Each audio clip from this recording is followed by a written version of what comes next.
Hey guys, welcome back to Fast Fix. In this video, we're going to show you how to install apps without Apple ID password. So all you need to do here is open your phone settings on your iPhone and then wanna make sure that you update your phone with the iOS 17. Once you've done, go back to the Apple ID here on the settings. If you tap on this Apple ID and then scroll down, then tap on media and purchases.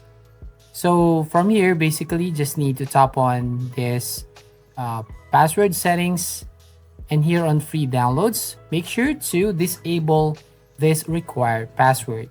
So every time you install apps on App Store, you don't need to enter your Apple ID password. Second one here is go here on screen time, and here basically just need to scroll down, then tap on this content and privacy restrictions, and here enable this one and go to iTunes and App Store purchases. And in these settings, you want to go here on require password and tap on this don't require. So that's it. That's how you basically install apps without using your Apple ID password. So if you find this video helpful, please consider to like and subscribe to this channel. And don't forget to hit the notification bell to notify you on the next video.